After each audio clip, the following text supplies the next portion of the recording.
Praise God. Nakakaiyak talaga siya kasi you will gonna reminisce yung ginawa ng Lord, di ba? Kung paano sa buhay ng isang tao, we are not worthy to be saved by God. Pero ganun kalaki yung pag-ibig niya sa'yo at sa akin.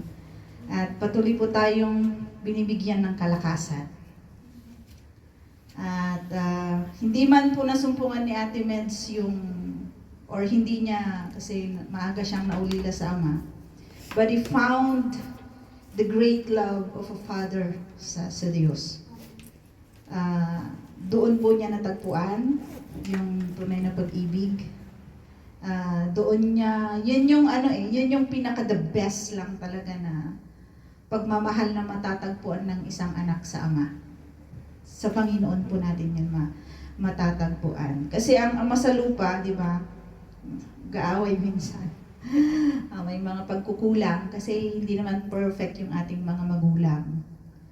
At yung pinaka-perfect lang talaga na love na matatagpuan natin ay sa Ama.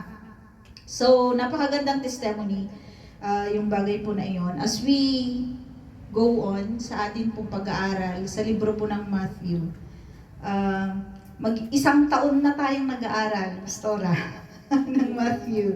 Diba? Kasi nakita ko yung post ni Sis Demi, isang 1 year na siya sa London. London ba ang ano niya? Sa London siya, no? 1 year na siya. Siya yung nag-start ng Matthew, si Sis Demi. At 1 year na po tayo, nasa chapter 16 pa lang tayo ng libro po ng Matthew. At napakaganda kasing tignan ang libro po ng Matthew kasi ini-insight po sa atin yung kingship ng ating pong Panginoong Hesukristo. Let us pray. Heavenly Father, who created heaven and earth, we thank you so much, O God, tonight. We offer our lives, Panginoon, sa gabi pong ito. May you bless, Lord, your word tonight. May you bless me as the preacher. May you bless my brethren, the hearer of your word tonight, O God, that we may see, Lord, the purposes of your word sa amin pong mga buhay. Nawa, O God, ang inyong pong banal na espiritu, ang siyang tunay na kumilos sa iglesia pong ito. At walang ibang maparangalan, kundi ang inyong pong pangalan. Lord, patibayin mo ang amin pong mga pananampalataya, Panginoon, sa inyo. At ang inyong pong mga salita, Panginoon, ay tunay at patuloy na mamunga sa amin pong mga buhay. In Jesus' name we pray, Amen. So, last week, mga kapatid, tayo po ay exchange gift, thanksgiving, at in-insight po sa atin ni Pastora, di ba, sa libro ng, anong libro? Kalimutan ko, John. John. Ano yung title nun? Naalala nyo pa? The Eternal Life. Tama, Pastora? Yeah. The Eternal Life. Tatagpuan sa Panginoon. At as we go on, mga kapatid, this is my name is Sister Irene. Yun yung subtitle. From darkness to light. From light, from darkness. From light to darkness. Darkness to light. Yun yung subtitle ni Pastora nung nakaraan. At yung light kasi na yun, mga kapatid, ay patuloy, di ba? Ibinigay yun sa atin ng Lord. Nanggaling yun sa Panginoon. That's the eternal light that we have, na ibinigay po sa atin. As the Lord is preaching the gospel, patuloy na nagmi-minister ang Panginoon sa mga kapanahunan po niya sa libro po ng Matthew, dito po sa chapter 16. Ang mga Pharisees and Sadducees, mga kapatid, they are not, magkalaban sila sa theological, belief. ang dalawang grupo na ito. Pero yung ma-amaze ka lang talaga that they are compromising to each other para lang ma-question ang ating Panginoong Jesucristo. Ma-question yung kanyang pagiging Messiah sa kanya pong kapanahunan. Sabi din sa verse 1, lumapit kay Jesus ang ilang Pariseo at Sadusyo upang siya'y subukin. Humingi sila sa kanya ng isang himala mula sa langit, ngunit sinabi ni Jesus sa kanila, kapag dapit hapon ay sinasabi ninyo, magiging maganda ang panahon dahil maaliwalas ang langit. At kapag umaga na may sinasabi ninyo, uulan ngayon dahil madilim ang langit. Nakakabasa kayo ng palatandaan sa langit, ngunit hindi ninyo mabasa ang mga palatandaan sa kasalukuyang panahon. Lahing masama at taksil sa Diyos. Humihingi kayo ng palatandaan, ngunit walang ibibigay sa inyo, maliban sa himalang nangyari kay Jonas. Pagkatapos nito, umalis si Jesus. Gaya ng sinabi ko kanina, ang dalawang grupo na ito ay contradict yung kanila pong theological view. At yung Pharisee, di ba, na pag-aralan natin nung nag-start po tayo ng Matthew, naniniwala sila sa angels, resurrection, the Messiah, which is yung Sadducees, di ba, hindi. And the Sadducees are so compromised sa gobyerno ng Roman sa mga kapanahunan po nila. At nagkaisa sila laban dito kay Jesus. Dahil tingin nila sa ating Panginoong Jesucristo, Jesus is a big threat sa kanila. Malaking threat ang ating Panginoon. Diba? Gaya ng pinapag-aralan natin, diba, sa libro po ng Bible study natin, sa libro po ng 1 Samuel, that Saul saw David as a threat in his throne. Though alam niya, diba, na hindi na siya, kinas out na siya ng Lord. Pero nakikita niya itong si David as a threat sa kanya pong throne. Nagalit pa nga siya, di ba, kay Jonathan. Isa kang taksil na, yung mga nag-aaral ng Bible study, alam po nila yon na anak. At gaya din dito, ang mga Sadusyo at mga Pariseo ay threat ang Panginoong Jesucristo sa kanila. Kaya lumapit sila kay Jesus at humingi ng sign. Humingi sila ng sign mula sa langit na ibibigay sa kanila ng Diyos. They are testing Him. They are asking for a sign. Pero ang sagot ng Lord, di ba, walang ibang sign na ibibigay sa inyo, kundi yung sign na maliban sa himala na ginawa ng Panginoon kay Jonas.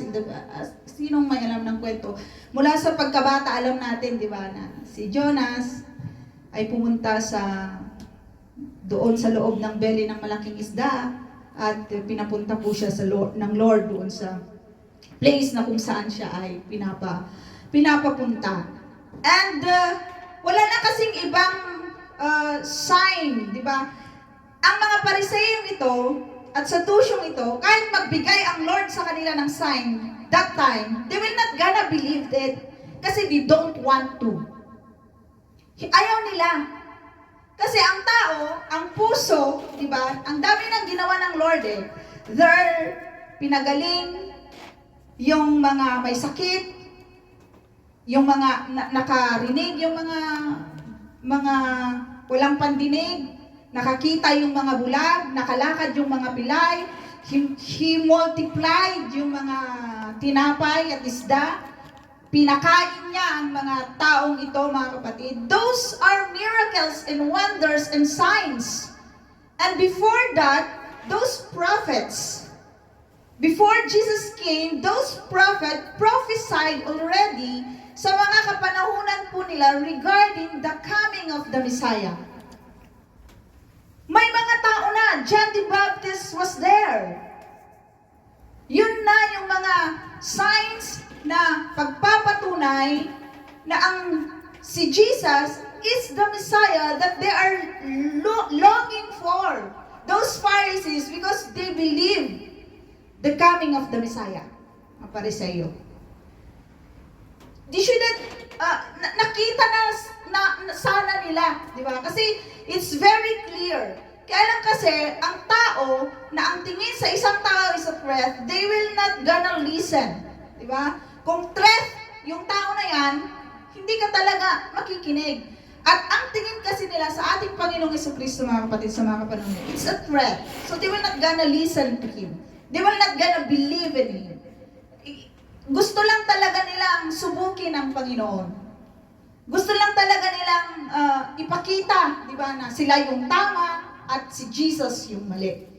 Pero alam niyo mga kapatid, kaya sila humingi, di ba? Kaya pinakita ng Lord na yung kanilang hypocrisy. Kinondemn, Jesus condemned yung kanila pong pagiging hypocrisy. Kasi hindi naman sila naniniwala eh. Hindi naman talaga sila naniniwala sa Panginoong Jesucristo. It's not like the disciple, mga kapatid, na okay, sometimes they lack faith. Ang lit ng inyong pananampalataya, laging tinuturuan po sila ng Panginoon, but they have the heart believing that Jesus is the Messiah. Pero ang mga Pariseo, mga Sadducees na ito mga kapatid, they don't. Totally. Mga evil lang talaga sila.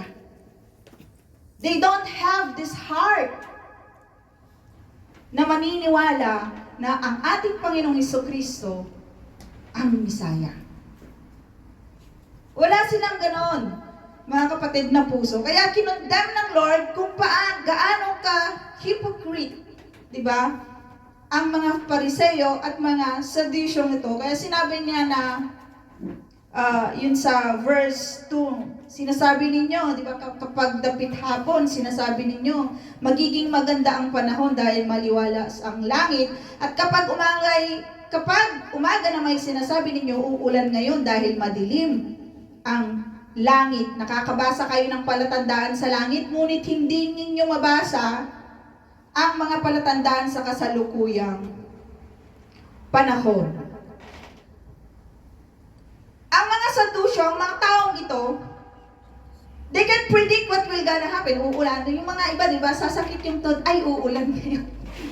Yung mga ganun eh. Sumakit yung tuhod ay uulan. Si Ate B, maraming ganun eh. maraming mga, mga kung ano-ano. Pero ito, di ba, yes, you can predict. Di ba, kung maulan doon, madilim doon, ay, uulan sa parting yon. They knows the sign. Diba? Kapag dumilim, ay naku, uulan. You know the sign that you are seeing right now. Pero yung Kristo na narito, nagpapakita ng mga himala, the evidences that He is the Messiah, you don't believe. Hindi po sila naniniwala. Kasi nga, ayaw nilang paniwalaan. Nandun na sa kanilang harapan yung Messiah, pero ayaw nila itong paniwalaan because they were blinded by their own, yung kanila pong mga own interest. They are blinded, yung kanila pong mga own purposes. They saw Jesus as a threat. Threat ang tingin po nila sa Panginoon. Kaya hindi nila makita right in their eyes na si Jesus is the Messiah. Hindi nila mabasa. Diba? Nababasa nila yung weather, kung anong mangyayari sa weather, pero yung mga ginagawa ng ating Panginoong Jesucristo, they cannot even say. Diba? Kasi nga, ayaw nila, bulag sila sa katotohanan. May mga circumstances, diba, na pinakita sa atin, pinakita sa kanilang Lord, may mga ginawang miracles ang Lord, but then they were still, diba, blinded sa mga bagay po na ito. Ganun po ang tao, mga kapatid, na talagang ayaw lang sa Panginoon. Ganon ang tao na ang tingin sa Diyos ay kaaway. Those Pharisees and Sadducees are pure evil. Kaya nga iba, magkaiba lang talaga yung may puso, di ba, na the disciples are lack of faith, maliit yung kanilang pananampalataya, but they have this heart eh. Diba? Compared to the Pharisees and the Sadducees na talagang wala lang talaga silang puso na kilalanin ang ating Panginoong Jesucristo bilang Misaya. Kasi ang tingin nila, kalaban siya. And sometimes people who doesn't have Jesus in their lives, tingin nila, kalaban. And those who belong to Jesus, kalaban. Threat. Hindi nila gusto. Di ba? Yung mga taong ito. And they will gonna compromise to each other na hindi sumama. Di ba? Sa mga tao na naniniwala sa Panginoon. And today, mga kapatid, sa mga kapanahunan ito, we know, Christian, we believe in our heart and we believe by faith and by the grace of the Lord Jesus Christ, the second coming of the Lord. Pero sa mga kapanahunan ito, mga kapatid, there's a lot of people who doesn't believe the second coming of Jesus Christ. That's why we learned about the revelation. And kinokontradict nila yung mga teaching about revelation. Iba yung kanilang pagtanggap, di ba? Na dumating na. Yung ibang katuruan dumating na si Kristo. Yung iba tapos na yung 3.5. It's not yet finished. We are not yet there. We're still living by grace. Dispensation of grace. At maraming mga learnings, maraming mga teaching, mga kapatid, that we need to be aware of that. Kailangan natin tignan ang mga bagay na ito because a lot of people are blinded sa mga kapanahunan pong ito regarding the second coming of the Lord Jesus Christ. Katulad po sila ng mga Pariseo at mga Sadduceo. Why? First thing foremost, mga kapatid, because we didn't study. They didn't study the Bible. They don't open their Bible.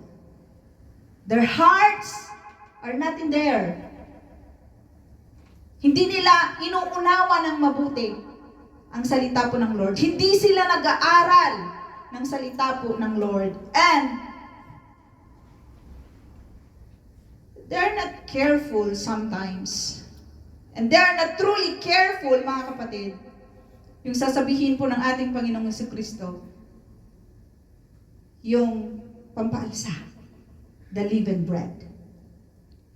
Na, ewan ko natakil natin yan tinuro yun sa atin ni Pastora, that the living bread is a metaphor na ginagamit po sa mga kapanahunan po nila na it typifies the evil or pure lang talaga na corrupt. Kukorrupt niya yung the whole dough. Makokontaminate, diba? Yung buong dough. Dahil lang sa paglagay, diba, ng maliit na portion ng pampaalsa. And we need to be very careful. Kasi ang mga Sadduceong ito at mga Pariseo ito sa mga kapanahunan po nila, mga kapatid, ay mga masasamang tao that they wanted to corrupt those who believe in the Lord Jesus Christ sa mga kapanahunan po nila. Sometimes, sa atin, mga kapatid, napakadaling maniwala, di ba? Pag may nakita ka ng sign, ay, ito na Panginoon, talaga, sign na ito. Nauuwi na ako. Or sign na ito na talaga, Lord. Sometimes, napaka-easy nating madala sa mga signs. Di ba? Hindi naman yung sign the real problem, mga kapatid. It's not the sign that they are asking for, ang mga Pariseo nito. The real problem, mga kapatid, is they are wicked people. Wicked lang talaga sila. Unbelieving heart. That's the problem. That's the real problem ng mga Pariseyong ito at mga Sadduceong ito. Kaya kaya laging humingi this is not the first time, diba, na pag-aralan natin humingi sila ng sign. This is the first time that they question the Lord Jesus Christ. This is the first time na lumapit sila sa Panginoong Jesucristo, mga kapatid. Wicked people, always roaming around. sa ating Panginoong Hesukristo. Hindi po nawawala ang mga Sadyuso at mga Pariseyong ito even sa kanya pong kamatayan at sa kanyang muling pagkabuhay. They're still there, roaming around. And the best evidence, mga kapatid, katulad ng sinabi niya, wala nang ipapakita, katulad ng kay Jonah, yung resurrection po ng ating Panginoon. Na magsisil lang talaga sana ng kanilang unbelieving heart na ito talaga yung Messiah, that this is the Son of God that will gonna save the world. Iba yung kanilang pag-accept doon sa bagay po na yun. Kaya nga, they are just wicked people. Kaya yun ang problema eh. Kung talagang yung heart ng isang tao, unbelieving heart lang talaga, mga kapatid, that's the big problem. Magiging kagaya lang ng mga Pariseyo at mga Sadducees na ito. Because the Bible, mga kapatid, hindi kailanman hindi kailanman binigay sa atin ang lahat ng evidences na ang Diyos, Jesus is the Messiah, and Jesus will coming back again. There will always an evidence that we will always look, kung babasahin po natin ang Biblia. Paano yung mga ebidensya ng muling pagbabalik ng ating Panginoong Hesukristo? Mga kapatid, it's now, we are now seeing it. Di ba? All around the world. Wars, earthquakes, nation to nation against each other. We are now in there, those signs. Yun na yung mga signs, mga kapatid, that the coming of the Lord Jesus Christ is near. At kung patumpik-tumpik pa tayo, di ba, sa ating pong paglakad, baka dumating na ang Lord natin, nasa beginning pa lang tayo. Di ba? Baka mamaya hindi pa tayo makasama sa rapture. Nang tumawid sa ibayo, ang mga alagad, nakalimutan nilang magdala ng tinapay. Sinabi ni Jesus sa kanila, mag-ingat kayo sa pampalsang kinakalat ng mga Pariseo at mga Sadusyo. Nag-usap-usap ang mga alagad, wala kasi tayong dalang tinapay, kaya sinabi niya iyon. Alam ni Jesus ang pinag-uusapan nila, kaya't sila ay tinanong, bakit ninyo pinag-uusapang wala kayong dalang tinapay? Napakaliit ng inyong pananampalataya. Hindi ba ninyo nauunawaan hanggang ngayon? Nakalimutan ba ninyo ang 5 tinapay na pinaghati-hati para sa 5,000 tao? Ilang kain na tinapay ang lumabis? Gayon din ang 7 tinapay para sa 4,000. Ilang kain tinapay ang lumabis? Hindi tungkol sa tinapay ang sinasabi ko, nang sabihin ko sa inyong mag-ingat kayo sa pampaalsang ginagamit ng mga Pariseo at mga Sadusyo. Hindi ba ninyo maunawaan ito? At naunawaan nila na sila pinag-iingat niya sa mga katuruan ng mga Pariseo at mga Sadusyo at hindi sa pampaalsang ginagamit sa tinapay. After that, di ba, umalis ang ating Panginoon. Tinanong nilang sign, wala nang ibibigay sa inyo.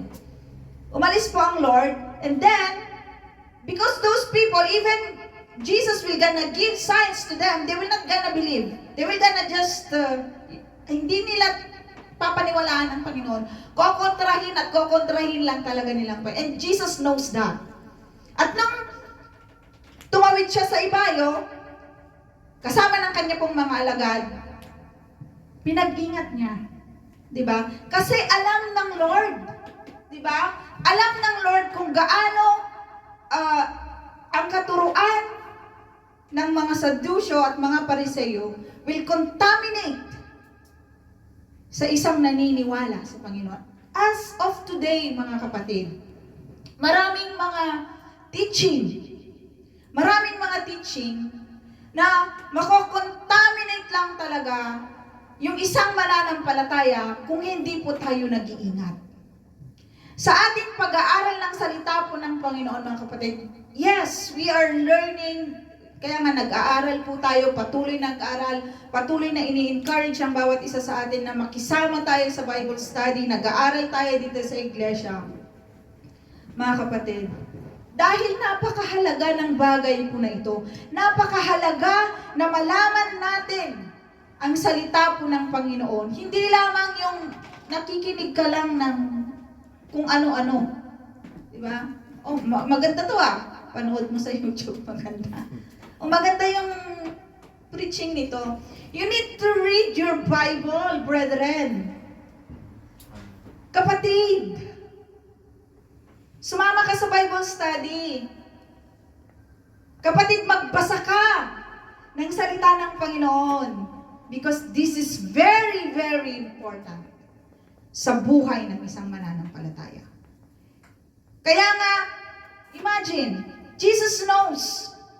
Kaya pinag-iingat niya, beware. Ganun niya kamahal ang mga alagad niya, mga kapatid. Kaya palagi niyang pinag-iingat. Nakita na ng mga alagad na ito kung paano i-multiply ng Lord, di ba? Yung mga tinapay. Nakita na nila kung paano yung provision ng Lord. Yung mga miracles and wonders na ginawa po ng ating Panginoong Jesucristo. But by then, that time, sabi niya, wala kasi talaga, tayo lang tinapay. Pero sabi ni Mark, di ba, meron silang isang tinapay.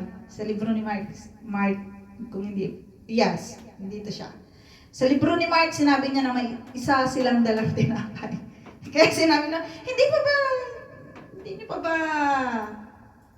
nauunawaan ito? Pero makikita lang din natin yung character talaga ng Lord. Nagiging patience niya sa kanya pong mga alagad. Their unbelieving heart na, alam mo yun, na hindi kaya, kasi kaya sinasabi niya yun kasi hindi tayo nakapagdala ng tinapay. Pero hindi ganon yung sinasabi po ng Lord sa kanila. Pinag-iingat siya. Kaya mga kapatid, patuloy po tayong pinag-iingat ng Panginoon sa mga kapanahonan ito. We need to be aware, lalong-lalo na kapatid, sa katuruan ng salita po ng Panginoon. If we hear something, di ba, may mga mabubulaklak na mga preacher. We need to really know what the Bible is saying. Ano bang sinasabi ng Bible sa teaching na yan? Even in disciplining the church, ano bang sinasabi ng Bible sa pagdidisiplina sa iglesia? Ano bang sinasabi ng Bible? Even me, ako na nagsasalita, mga kapatid, kailangan yung tignan. Ano ba yung sinabi ni sister na yon? Kailangan tignan natin yung salita po ng Panginoon. Na hindi lamang kayo magbabatay sa aking sinasabi. Kaya nga, it's a big burden to a preacher, yung lahat ng lalabas sa kanyang bunganga. Kasi I will be laid accountable to God sa pagharap ko po sa Panginoon sa lahat ng sasabihin ko po sa inyo. And you also, sa lahat po ng isi-share po natin sa ibang tao, you will gonna be laid accountable sa harapan po ng Panginoon. And the truth is only this one. Yung salita po ng Lord. Na hindi natin po pwedeng balibalikuin yung kanya pong mga salita. Because this is the only truth, mga kapatid. Hindi ko po pwedeng sabihin na, hindi yun hindi yan sinabi sa ganito yan. Kasi maraming mga preacher that they are twisting the word of God for their own gain. For their own gain, mga kapatid. Kaya napakahalaga na ipanalangin natin lang talaga the wisdom that coming from the Lord patungkol po sa kanyang mga salita. Ganon na lamang iniibig ng Lord ang kanyang pong mga disciple. Na pinag-iingat po sila. Sa mga kapanahon na how many years that how many times, di ba, na pinakita po ng Lord ang kanyang kapangyarihan na nakikita ng kanyang mga disipulo. That time.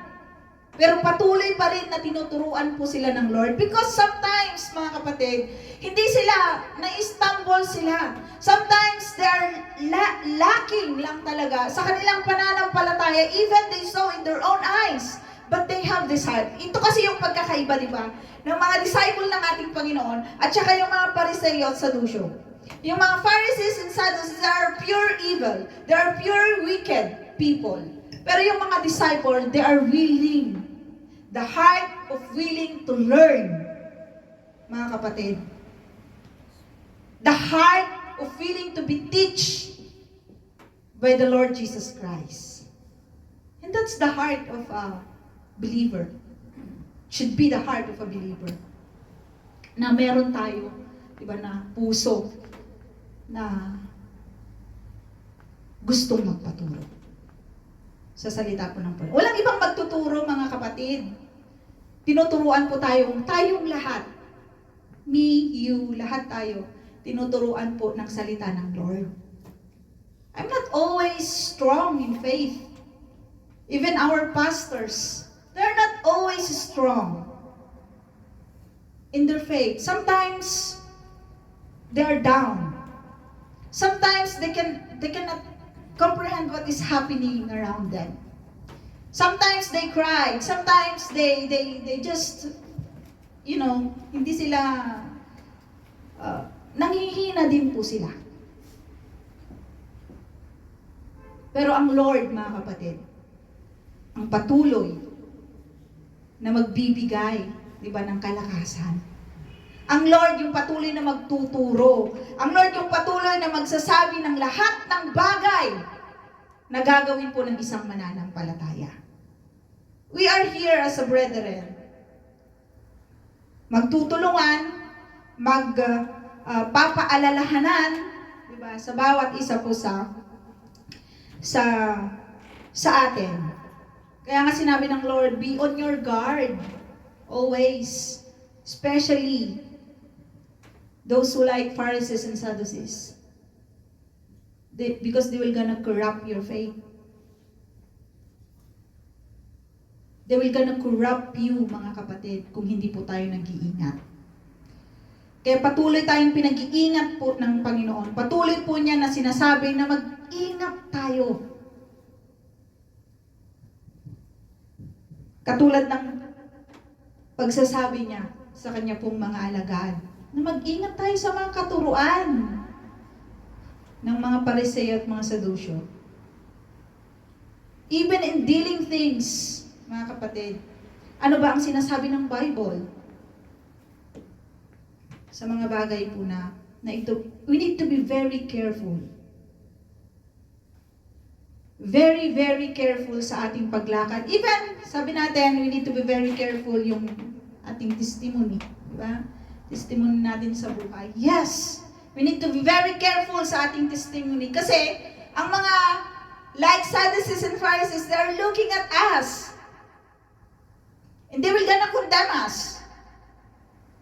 Mga unbelieving heart, they will gonna condemn you and me. Mga kapatid, yung ating paglakad, that's why we need to guard our testimony also. We need to guard yung ating pong mind. We need to guard our hearts. Why? Kasi ang puso na ito, di ba? Hindi lang talaga mapagkakatiwalaan. You need to guard your feelings. Hindi magpadala sa feeling lang. Magpadala tayo sa salita ng Lord. Dahil ang salita ng Lord ang magdadala sa atin, mga kapatid, doon sa inihanda po ng Lord na lugar na kung saan naroon siya, ay naroon din tayo. Napakagandang makita kayo doon, makita nyo din ako doon, kung tayo po ay magpapatuloy hanggang wakas sa atin pong paglakad. So, whatever the circumstances, kasi hindi na tayo mga mananampalataya, you shouldn't be shocked, di ba, yung mga nangyayari. We should be sad sa mga nangyayari sa paligid po natin, mga wars and whatsoever. But hindi na tayo mabibigla kasi the Bible told us already. Pero nandun pa rin yung lungkot because we are still here in the world. Nandun pa rin yung pag-iyak. Sabi ko nga kay Pastora, naiiyak lang talaga ako, Pastora, kasi yung mga sundalo sa Gaza. Ako talaga ay mahina sa mga ganun. Iiyak na naman si Ate Tess. Mahina lang talaga kasi alam mo yon, ini-imagine ko lang talaga ang Israel sa mga susunod na mga panahon na wala nang magiging kakampi ang Israel. Sabi ko, paano na yung mga alaga natin, di ba? Sinong magtatanggol na sa kanila? Mga bata, mga buntis, mga kapanahunan po nila. And we need to continue to pray for them. As I end, mga kapatid, ang salita po ng Panginoon sa gabi pong ito, gusto ko pong tignan natin yung sinulat po ni Peter sa unang libro niya. 1 Peter chapter 5. Ayan. Na nawa maging paalala sa atin sa ating paglakad bilang mga mananampalataya. Sabi dito, sa matatandang namumuno sa inyo, nananawagan ako bilang isa ring matandang pinuno ng iglesia na tulad ninyo bilang saksi sa mga paghihirap ni Kristo at sapagkat makakabahagi ako sa karangalang malapit ng ipahayag. Pangalagaan ninyo ang kawan ng Diyos na ipinagkatiwala sa inyo. Gawin ninyo ito ng maluwag sa loob at hindi napipilitan lamang. Iyan ang nais ng Diyos. Gampanan ninyo ang inyong tungkulin hindi dahil sa kabayaran, kundi dahil gusto ninyong makapaglingkod. Hindi bilang Panginoon ng inyong nasasakupan, kundi maging halimbawa kayo sa kawan. Ang pagparito ng pinunong pastol ay tatanggap kayo ng maluwalhating koronang di kukupas kailanman.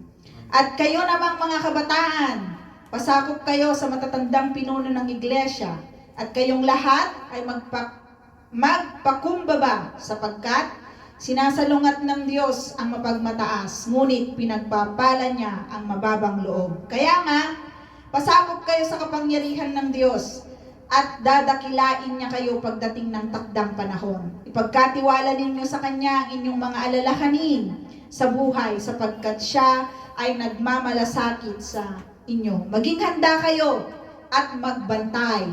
Ang dyablo, ang kaaway ninyo ay parang liyong umuungal at aali-aligid na naghahanap ng malalapa. Labanan ninyo siya at magpakatatag kayo sa inyong pananampalataya sa Diyos. Tulad ng alam ninyo, hindi lamang kayo ang nagtitiis ng mga kahirapan, kundi gayon din ang inyong mga kapatid sa buong daigdig. Pagkatapos ninyong magtiis sa loob ng maikling panahon, ang Diyos na siyang pinanggalingan ng lahat ng pagpapala, ang siyang magbibigay sa inyo ng kagalingan, katatagan at lakas ng loob at isang pundasyong di matitinag. Siya ang tumawag sa inyo upang makibahagi kayo sa kanyang walang hanggang kaluwalhatian kasama ni Kristo sa kanyang kapangyarihan magpakailanman. Amen. Heavenly Father, we thank you so much, O God, for your encouragement, for your word, O God, sa gabi pong ito, Panginoon. We offer, O God, ang amin pong mga buhay, Panginoon, sa amin pong paglakad bilang mga mananampalataya. Lord, tulungan mo po kami na lumakad ng tama, Panginoon, that we always on our guard for the possibilities, Panginoon, ni Satan, O God, na i-corrupt, Panginoon, ang amin pong mga testimony, ang amin pong pananampalataya. Lord, we offer our life to you, O God.